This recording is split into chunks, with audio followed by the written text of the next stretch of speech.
ibadah. Pertama-tama dan paling pertama adalah kita panjatkan puji dan puji syukur kepada Allah Subhanahu wa taala, berkat rahmatnya dan hidayahnya lah sehingga kita dapat berkumpul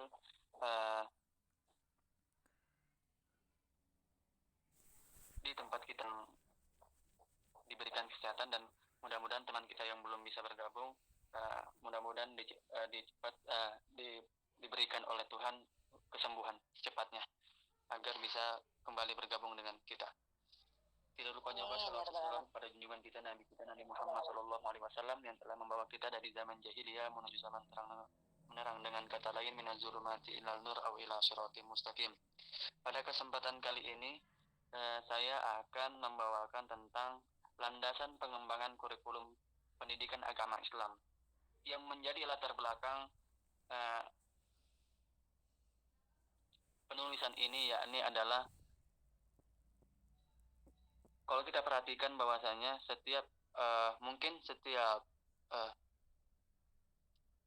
institusi atau lembaga pasti memiliki kurikulum, akan tetapi tidak banyak.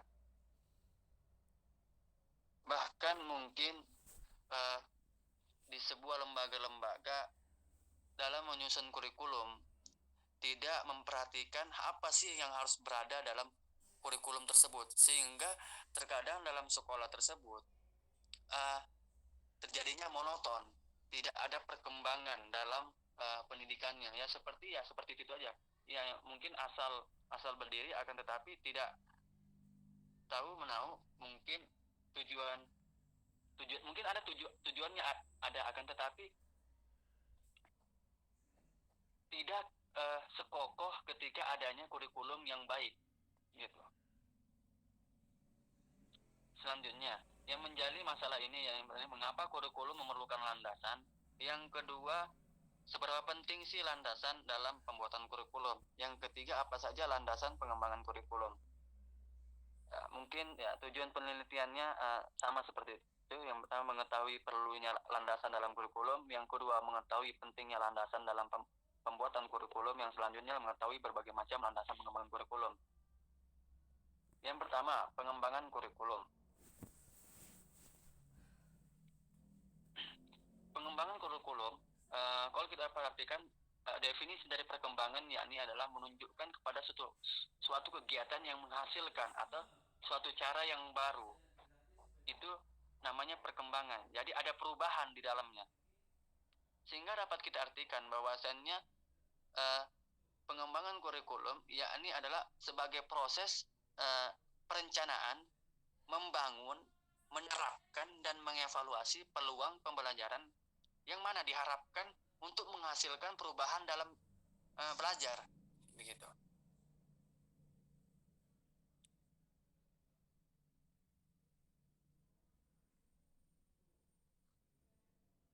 Sehingga kondisi kegiatan belajar mengajar agar lebih baik, maka diperlukan tadi pengembangan kurikulum. Apa sih yang harus ada dalam tubuh pengembangan kurikulum? Yakni harus adanya dia mencakup perencanaan, terus dia mencakup penerapannya bagaimana. Setelah itu adanya evaluasi terhadap pengembangan kurikulum. Ketika memang perlu diubah kurikulum tersebut, ya diubah. Jangan ketika kurikulum seperti ini nih, akan tetapi mungkin tidak sesuai dengan tujuan pendidikan, akan tetapi tidak diubah. Mungkin sudah terlalu nyaman dengan kurikulum yang ada, sehingga tidak ada perubahan kurikulum. Karena perubahan kurikulum itu sangat penting juga ketika memang hal itu sangat dibutuhkan. Nah, begitu.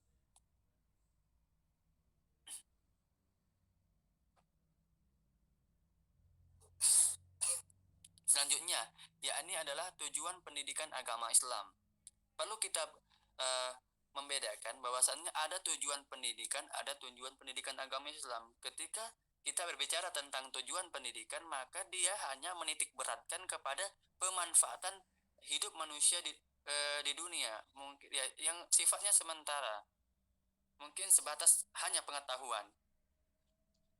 Adapun ketika bicara tentang tujuan pendidikan agama Islam, yang mana telah dituliskan mungkin beberapa tokoh, bahwasannya dia mengandung apa? Yang pertama, dia mengandung harus merealisasikan manusia muslim yang beriman, terus dia harus bertakwa juga, dan terus harusnya berilmu pengetahuan.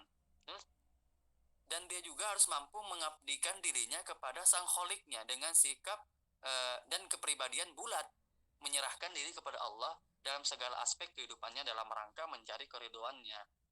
Nah, akan tetapi kita lihat dulu apakah tujuan pendidikan Islam ini sesuai dengan tujuan pendidikan nasional. Nah, karena jangan seakan-akan kita mayoritas sehingga kita berdiri dengan sendirinya. Akan tetapi kita juga harus bagaimana menghubungkan antara tujuan pendidikan agama Islam dengan tujuan pendidikan nasional.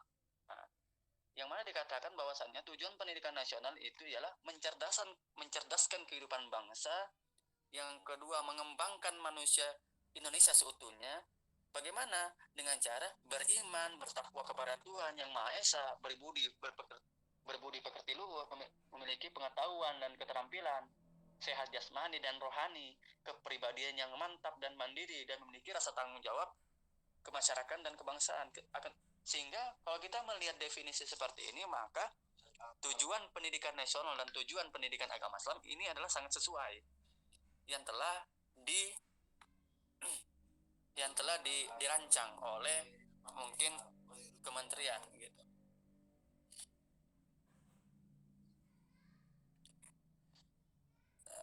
Selanjutnya, ini adalah metodologi penelitian dalam penyusunan kepenulisan ini, yang mana pendekatan yang digunakan pada penelitian ini adalah pendekatan kualitatif dengan objek penelitian berupa ide atau gagasan yang diambil dari beberapa buku tentang pendidikan Islam, terkhusus yang berkaitan dengan pengembangan kurikulum pendidikan agama Islam. Penelitian ini menggunakan jenis penelitian analisis wacana discourse analysis. Pengumpulan data yang digunakan pada penelitian ini yaitu menggunakan teknik dokumentasi apapun itu yang dapat membantu dalam penulisan ini. Sedangkan analisis datanya yakni yang digunakan dalam penelitian ini menggunakan descriptive analysis. Selanjutnya analisis hasil penelitian. Nah, kurikulum membutuhkan sebuah landasan. Nah, kenapa? Kalau kita mengibaratkan, kalau rumah itu dia membutuhkan sebuah pondasi, dan pondasi itu juga memerlukan agar dia kuat harus memilih dengan semen yang baik, dengan pasir yang baik, dengan besi-besi yang baik. Nah, yang pondasi ini diibaratkan kurikulum, dan rumah itu diibaratkan pendidikan. Ketika pendidikan ingin berdiri dengan kokoh, maka diperlukan kurikulum. Dan kurikulum ingin baik, maka diperlukanlah landasan, apakah dengan semen yang bagus, mungkin dengan tiang-tiang yang bagus, dan pemilihan semen yang berkualitas gitu. Jangan kita membuat kurikulum tidak memacu sesuatu yang telah dipedomankan gitu, sehingga nanti kurikulumnya tidak kuat, mungkin rancu gitu. Yang kedua, pentingnya landasan dan pembuatan kurikulum. Ini hampir-hampir sama yang saya tadi jelaskan. Makanya perlu kita perhatikan bahwasannya ketika dalam proses pengembangan secara acak-acakan dan tidak memiliki landasan yang kuat, maka output pendidikan yang dihasilkan tidak akan terjamin kualitasnya, seperti itu. Maka yang ketiga yakni kurikulum memiliki landasan. Yang pertama ada 5 landasan, yakni yang pertama landasan teologis, dan sudah kita yakini bahwasannya landasan teologis pendidikan agama Islam tidak lain tidak bukan yakni adalah Al-Quran dan hadis.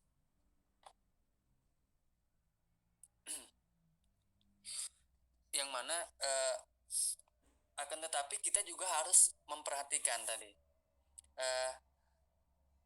dalam pengembangan kurikulum itu sebaiknya dia juga harus berlandaskan pada Pancasila, terutama sila ke-1, ketuhanan yang Maha Esa.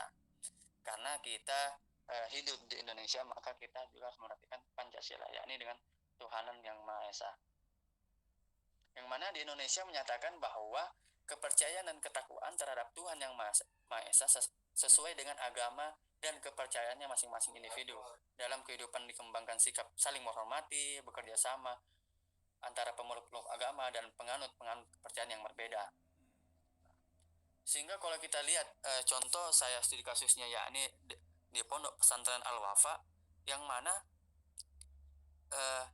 kurikulum, walaupun di sini Pondok Pesantren Al-Wafa adalah pondok mahasiswa, yang mana di satu sisi dia pagi sampai sore melakukan kegiatan di kampus, di satu sisi lagi dia harus berkewajiban di pondok pesantren gitu, dari maghrib sampai subuh jam 6. Nah, yang mana kalau kita perhatikan harus ada landasan teologis, yakni Al-Quran dan Sunnah di Pondok Pesantren Al-Wafa di sini, yakni yang pertama dia mengkaji tafsir Jalalain, yang kedua tafsir Al-Hakam. Dan adapun ketika hadisnya kemarin itu kami mempelajari di sini yakni dengan Riyadhus Shalihin. Sekarang diganti dengan Bulughul Maram. Nah, begitu.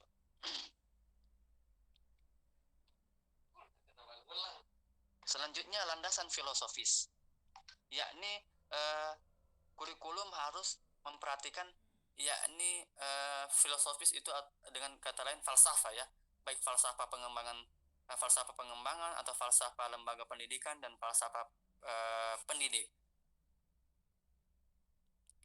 Yang mana kalau kita perhatikan dengan pengertian falsafah atau filosofis, yakni dengan kebijaksanaan, dengan cinta dan cinta seperti itu. Sehingga dalam pembuatan kurikulum juga gimana harus berlandaskan dengan kecintaan, yang mana dengan ketika kita berbicara cinta maka kita harus memperhatikan peserta didik kita, apa yang harus dibutuhkan oleh peserta kita untuk kedepannya gitu. Jadi outputnya harus jelas gitu. Selanjutnya yakni adalah landasan psikologis, yang mana pendidikan senantiasa berkaitan dengan perilaku manusia. Dalam proses pendidikan itu terjadi interaksi antara peserta didik dengan guru dan lingkungannya. Yang mana ketika kita bicara tentang landasan psikologis juga kita harus bicara tentang kebutuhan peserta didik, apa sih yang harus dibutuhkan dalam suatu pendidikan itu. Nah, sehingga kalau dalam Pondok Pesantren Al-Wafa di sini, jadi ada di tingkat-tingkat melihat kebutuhan siswa dan tingkat keagamaannya mereka. Jadi mungkin kalau di sini kami ketika ada kelas 1, kelas 2, kelas 3. Nah, yang mana kalau kelas 1 dia mempelajari, contoh yang pertama-tama masuk mereka mempelajari Risalah Ahlussunnah wal Jamaah. Mereka belajar namanya mungkin untuk menopang mereka untuk tingkat selanjutnya, mereka harus belajar tentang nahu dan sorob, yakni kalau di sini metode amsilati digunakan. Nah, begitu. Nanti tingkat selanjutnya mereka sudah naik kepada nanti mereka belajar tentang Fathul Mu'in, Fathul Qorib, terus nanti mereka belajar juga As-Sulam gitu. Kalau dari fikihnya, dasar-dasar fikihnya. Kemarin juga sebelum As-Sulam itu belajar tentang Qawaid al-Fiqhiyah begitu. Jadi harus merhatikan tingkat keagamaan atau tingkat psikologi perkembangan anak sampai mana pengetahuannya, seperti itu. Selanjutnya landasan sosiologis, yakni memang kalau kita perhatikan pendidikan dalam proses sosialisasi melalui interaksi insani menuju manusia yang berbudaya. Dengan kata lain, anak didik dihadapkan pada budaya, dibina dan dikembangkan sesuai dengan nilai budayanya.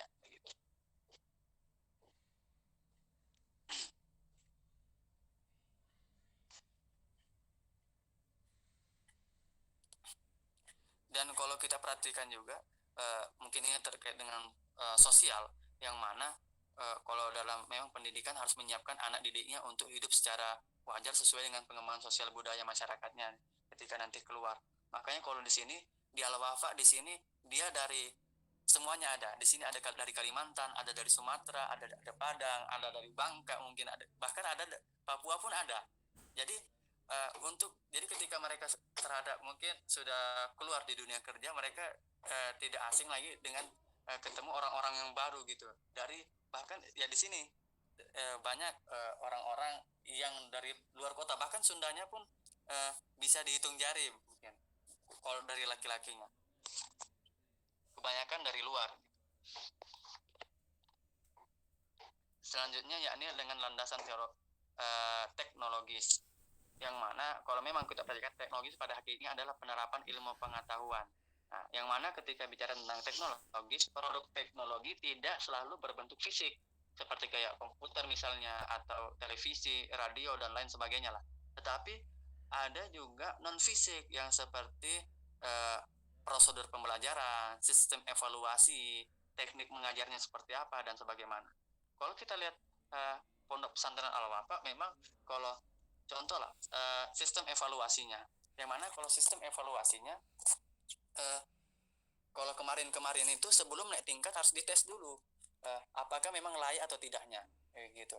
Bahkan ketika mereka nanti munakosa tamat dari Pondok Pesantren Al-Wafa, memang ketika tamat sudah dari mana, tamat di perkuliahan mereka sudah tamat, akan tetapi ketika di Al-Wafa mereka harus dites ketika ingin mendapatkan ijazah gitu. Jadi mereka harus dites dulu terlebih dahulu, nanti ada penilaian di situ. Di samping kita juga selalu memperbaiki proses pembelajaran.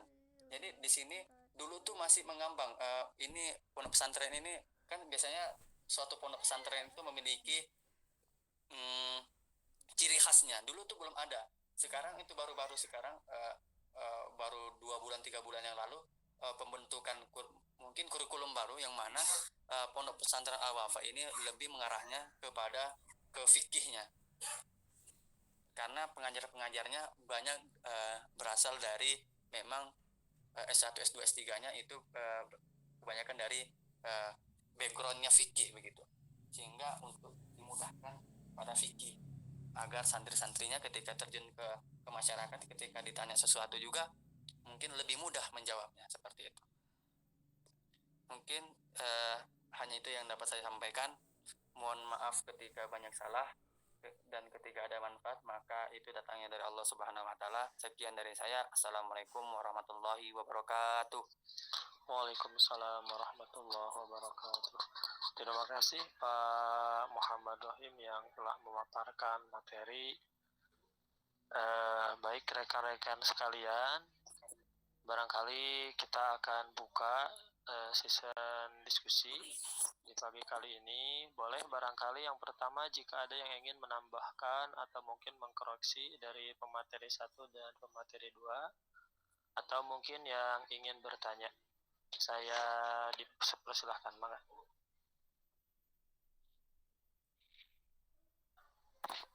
Boleh, Restu.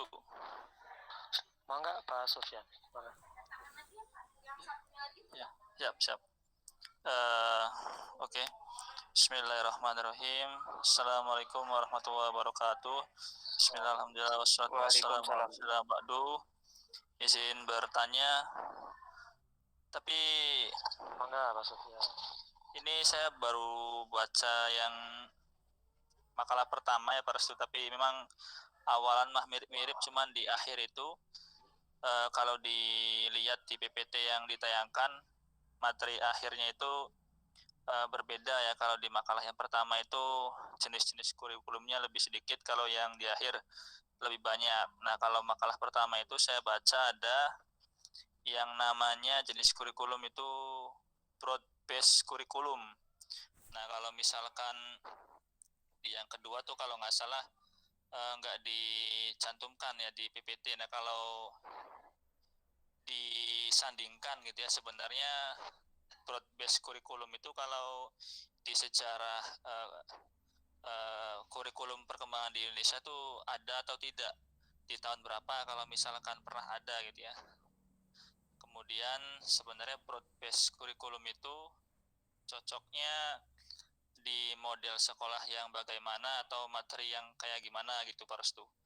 Itu saja dari saya, terima kasih. Assalamualaikum warahmatullahi wabarakatuh. Waalaikumsalam warahmatullahi wabarakatuh. Terima kasih Pak Sofyan. Barangkali nanti akan dijawab bersama Pak Ilham. Baik, mungkin masih ada pertanyaan yang lain atau mungkin ingin menambahkan dari rekan-rekan yang lain, maka dipersilahkan.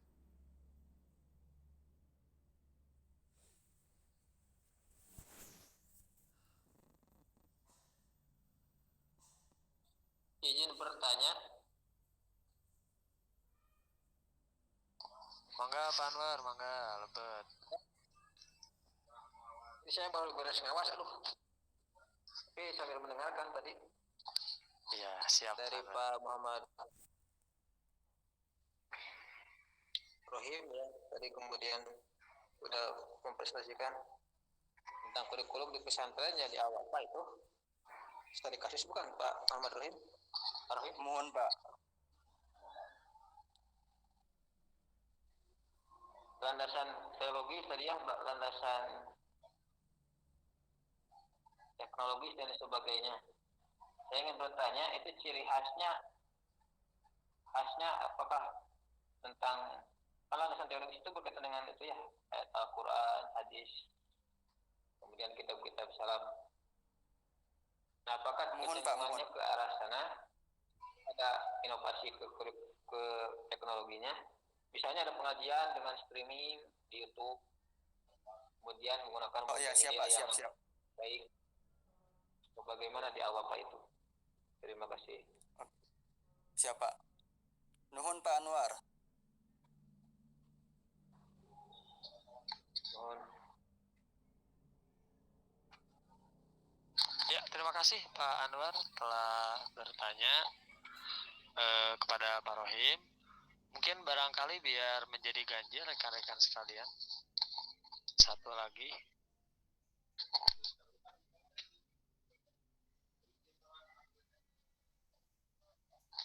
Tadi itu Pak Sufyan punten bertanya tentang kurikulum broad based kurikulum bukan?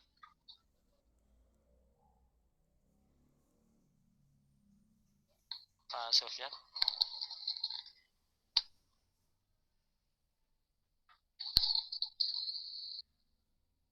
Ya, baik, jika memang tidak ada yang bertanya sambil menunggu inovasi pertanyaan yang lain, maka akan mulai dijawab barangkali dari Pak Rohim dulu atau dari Pak Ilham dulu. Betul, Ya, Pak Restu. Boleh Pak. Ya, maka Pak Rohim dulu pertanyaan dari Pak Anwar, setelah itu nanti dilanjut jawaban dari pertanyaan Pak Sufyan kepada kelompok 1. Maka Pak Rohim. Oke. Ya, terima kasih saya sampaikan kepada Pak Restu.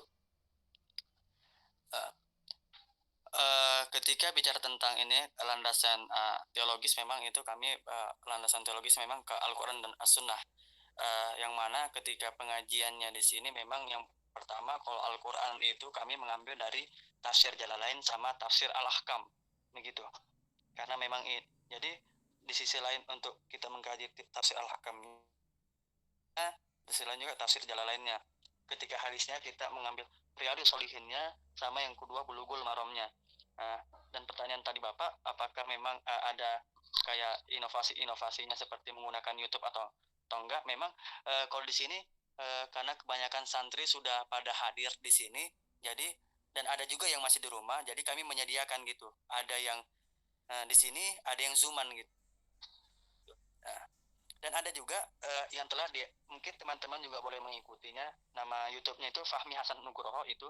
Jadi pengajian yang diupload ke YouTube itu ada pengajian As-Sulam sama pengajian Fathul Qorib. Itu diupload begitu dalam YouTube, bentuk YouTube. Jadi bagi teman-teman yang ingin melihatnya boleh gitu. Begitu. Adapun kalau ketika ditanya tentang pengajian-pengajian yang lainnya apakah diupload tidak?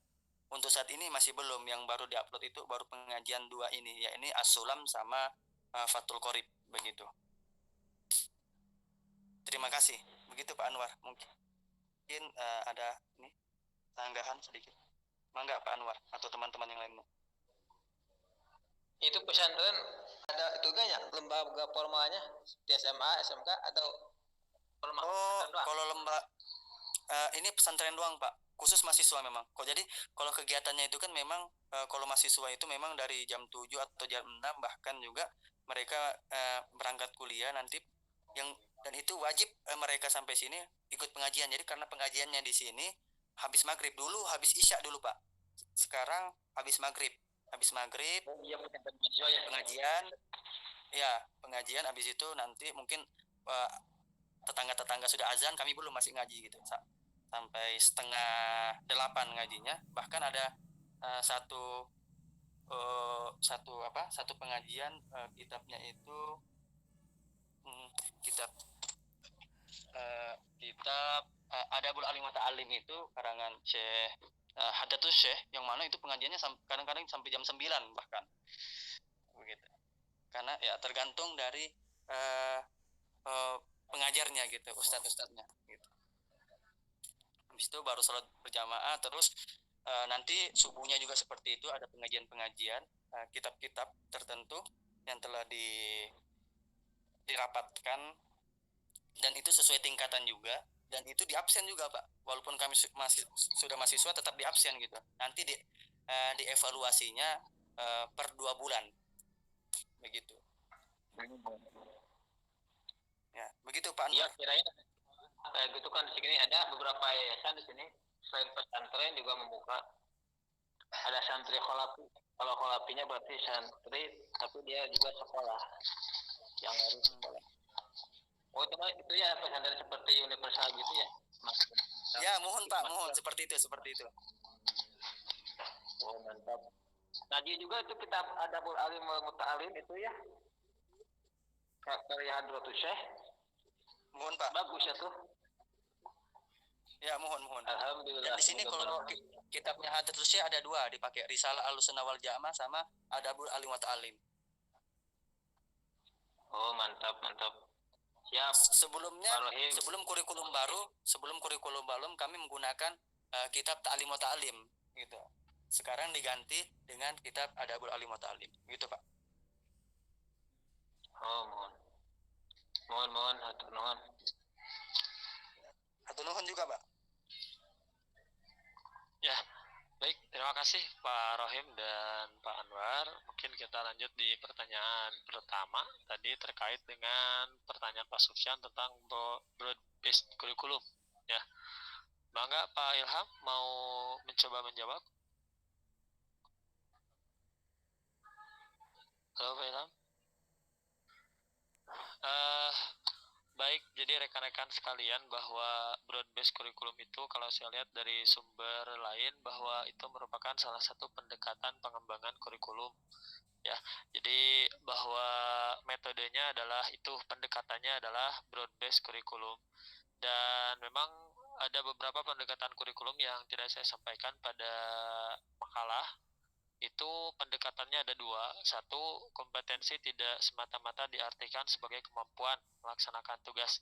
Artinya tidak hanya kompetensi saja yang harus dikejar, tapi juga harus bersifat proses.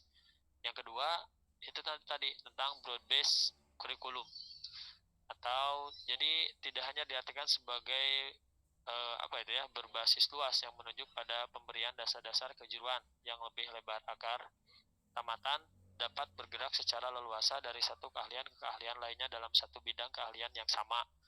Lebih dari itu, broad-based juga mengandung makna berbasis kuat dan mendasar, yaitu pemberian dasar-dasar yang benar-benar mendasar tentang sesuatu yang harus dikuasai, baik menyangkut pemahaman terhadap kemengapaan atau know-why, maupun menyangkut penguasaan teknis bagaimananya atau know-how, agar kemampuan adaptabilitasnya tidak semata-mata bersifat kuantitatif tetapi juga secara kualitatif.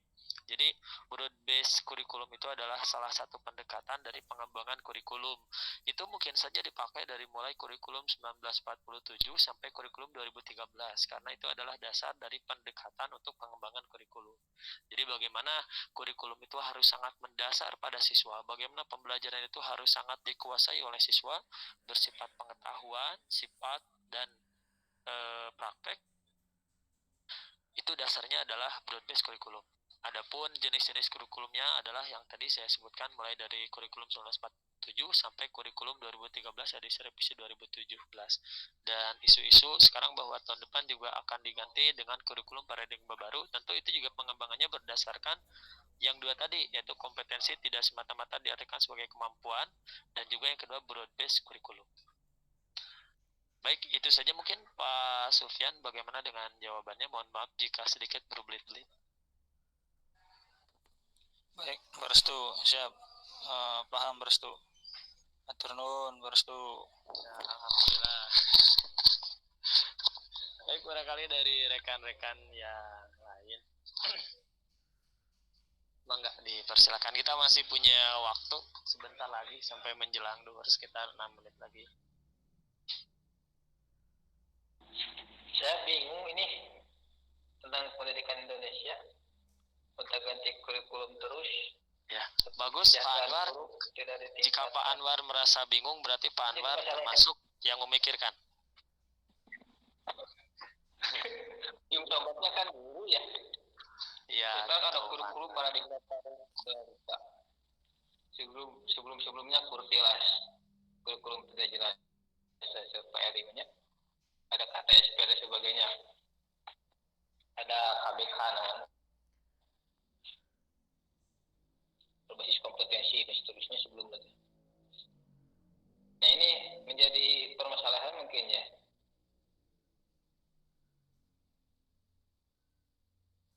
Ya tentu Pak Anwar akan menjadi Pendidikan seorang guru memang. Mungkin Pak Anwar punya solusi bagaimana kita sebagai tenaga pendidik menggunakan kurikulum ini.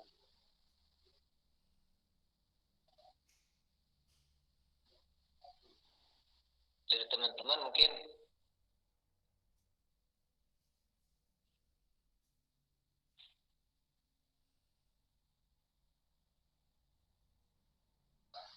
Suaranya lupa Pak Anwar.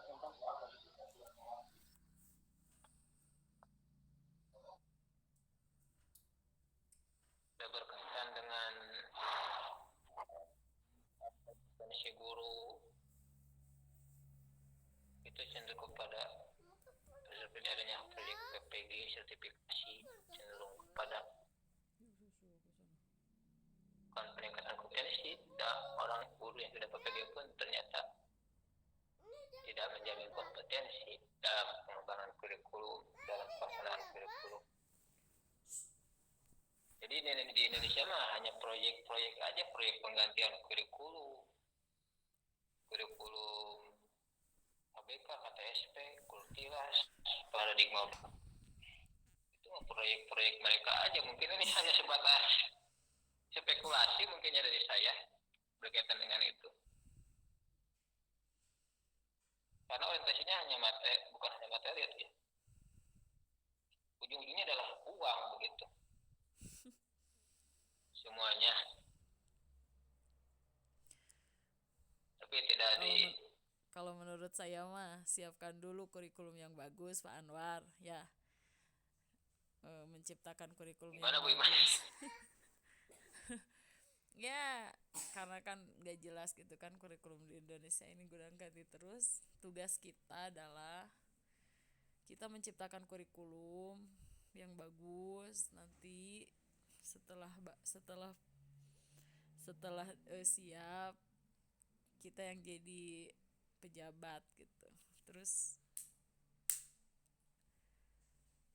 yang apa namanya ya nanti setelah nanti Kang Anwarnya naik ke atas gitu, ganti kurikulumnya dengan kurikulum yang telah Kang Anwar ciptakan itu sih sebetulnya. Hayu ciptakan kurikulum baru yang bagus. Apa ini teh apa? Ada apa ini teh? Saya baru datang. Kalau saya pribadi, Bu Imas dan Pak Anwar cenderung kurikulum itu akan sangat tepat jika ada kebebasan dan keleluasaan tiap instansi pendidikan. Jadi artinya kurikulum dikembangkan berdasarkan kemampuan dan budaya siswa di sekolahnya masing-masing. Karena jika kurikulum dinasionalkan, maka itu tidak akan tepat. Jika kurikulum dipersulit, maka yang di Papua akan keteteran. Jika kurikulum dipermudah, maka yang di Jakarta akan tidak memberikan manfaat yang bagus. Gitu. Artinya bahwa lebih baik kurikulum itu, jika saya ingin memberikan saran pada orang yang memiliki wewenang untuk merubah kurikulum, ya lebih bagus kurikulum itu diberikan kebebasan kepada tiap instansi sekolah Di sana kata berada Helis begitu. tuh. Pengembangannya diberikan sepenuhnya, mungkin Jangan pakai pemerintah payung, hanya Dede, udah memberikan hujan, Dek. poin-poin pokok pelajaran yang harus ditempuh dan itu saja mungkin. Dan saya dengar-dengar bahwa kurikulum paradigma baru itu ya seperti itu, ada keleluasan yang lebih luas bagi tiap instansi dan mudah-mudahan itu bisa memberikan kualitas pendidikan yang lebih baik dari sebelumnya. Betul. Betul, Pak Restu. Setuju saya. Ya, memang kan sekarang ada merdeka belajar gitu ya. Nah, ini lebih merdeka katanya. Tidak dijajah oleh kurikulum 2013. Kita lihat aja nanti. Lokal berarti ya. Biasanya Ya, kalau seperti itu, Pak. Seperti itu. Kalau ini ya prediksi saya di ya kurikulum di apa diserahkan kepada masing-masing ini ya wilayah ya sesuai dengan kebutuhan itu kan apa ya biasanya sih bakalan ini terkendalanya ya bakal saka inget gitu, beda dengan kalau ditentukan dari pusat dari atas gitu lah, biasalah manusia geningannya ya, tapi kan mudah-mudahan lah ini yang terbaik ya, kita lihat aja, kita perhatikan Ya.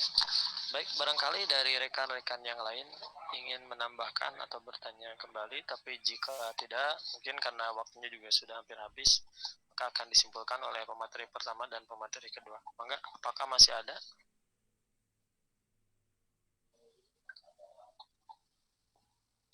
Jika tidak ada, maka kita akan tutup dengan menyimpulkan pemaparan materi. Mungkin untuk materi pertama akan ditutup oleh Pak Ilham, dan yang kedua akan ditutup oleh Pak Muhammad Rahim. Maka saya persilakan dulu kepada Pak Ilham untuk menyimpulkan dari materi yang pertama. Maka Pak Ilham.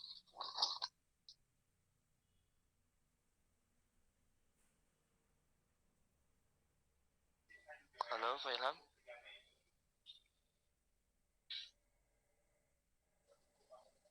Atau mungkin langsung ke Pak Rohim saja. Maka Pak Rohim.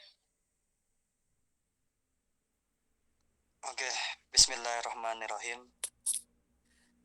Yang dapat saya simpulkan bahwasanya tidak bisa disimpulkan karena ketika saya menyimpulkan maka saya akan menyempitkan apa yang telah disampaikan oleh Pak Restu dan Pak Ilham dan diri saya pribadi. Dan mudah-mudahan ilmu kita semua bermanfaat. Mari kita tutup dengan karafatul majelis. Baik, subhanakallahumma wa bihamdika asyhadu an la ilaha illa anta astaghfiruka wa atubu ilaik. Ya, terima kasih kembali saya berikan kepada Ustadz Restu. Mangga. Ya, baik, terima kasih rekan-rekan sekalian untuk diskusi pagi kita kali ini. Semoga bermanfaat. Mungkin cukup sekian, jika tidak ada lagi tambahan. Ya, assalamualaikum warahmatullahi wabarakatuh. Waalaikumsalam warahmatullahi wabarakatuh.